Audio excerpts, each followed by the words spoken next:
Hi, Air Signs, Gemini, Libra, and Aquarius. Welcome po sa ating channel. At ito ay yung... Okay. So, check ko muna yung date. At ito ay yung Daily Kapay Tarot Love Reading for July 11, 2024. This is all about love. Para po ito sa lahat ng single, kay crush, sa may relasyon, buhay mag-asawa, friends and family connection. Please be reminded, kung naka-resonate kayo, comment down. Kung hindi kayo naka-resonate, ibigay nyo po sa iba kasi general reading po ito. Please like, subscribe, and click the button for notification para updated po kayo sa daily tarot reading natin. Maraming salamat po. This is for you, Air Signs, Gemini, Libra, and Aquarius ngayong July 11, 2024. Okay?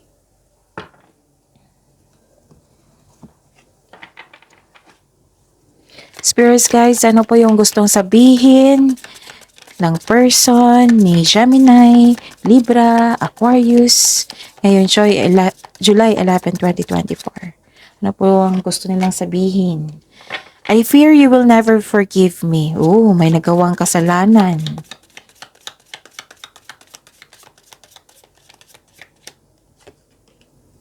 Things move so fast and I didn't know how to trust my feelings for you.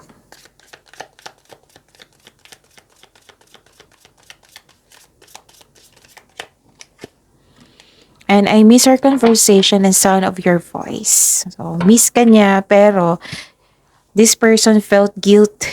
Guilty siya sa mga ginawa niya. Nag-confused na po siya. Ano po ang energy ni Gemini, Libra, and Aquarius sa love life nila ngayong July 11, 2024?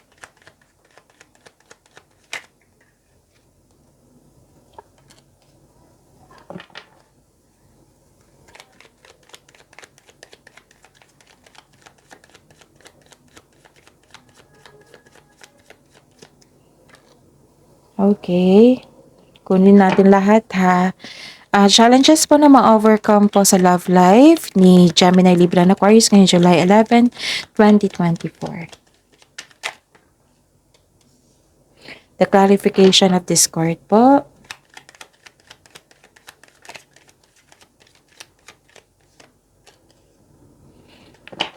And kamusta ang feelings ng person ngayon ni Gemini, Libra, and Aquarius? Feelings ng person mo, Gemini, Libra, and Aquarius ngayon July 11, 2024. Kamusta po ang feelings niya? Spirit Sky. And the clarification of this card po. May isang lumabas. Kunin ko to.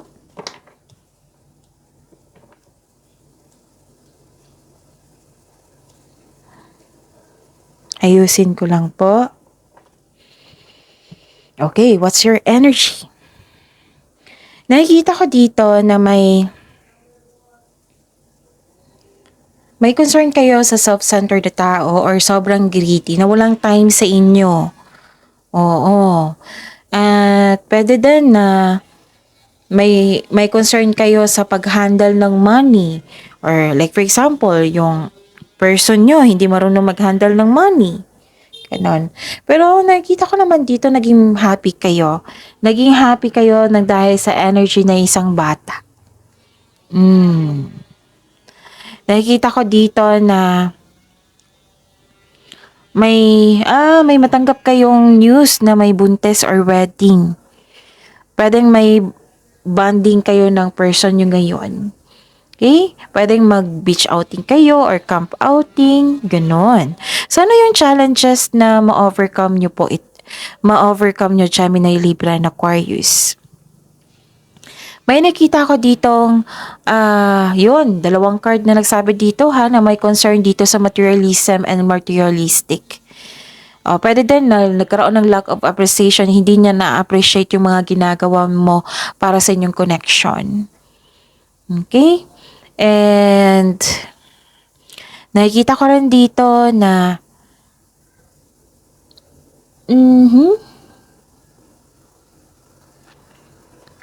may tao dito na very aggressive. Kung sa person nyo ito,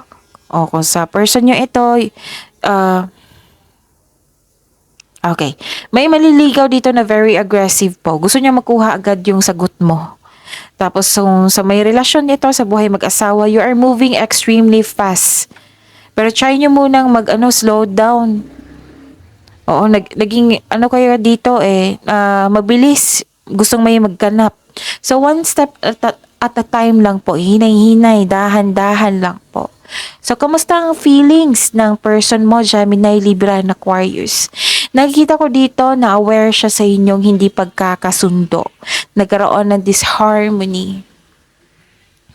Nalilito din siya sa paggawa ng desisyon. So, this is the clarification of this person's card here. Nagkaroon ng failure connection. Hindi nagkibuan, pwede naghiwalay, nagkaroon ng failure relationship, pwede hindi nagkibuan or nagtampuhan. Hindi nagkaroon ng balanse.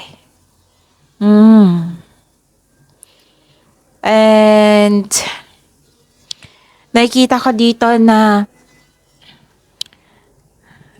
okay. Gusto niyang bumalik, gusto niyang humingi ng sorry sa inyo kasi na-realize niya ang mga kamalian niya. Oo, at miss na din kayo. Okay? So, ayun. Hindi niya kaya mag-isa, na-miss ka niya. So, 2 card na po nagsabi dito. So, that's it. See you tomorrow. Gemini, Libra, and Aquarius. Please like, subscribe, and click bell button for notification para updated po kayo sa daily tarot reading natin. Maraming salamat po.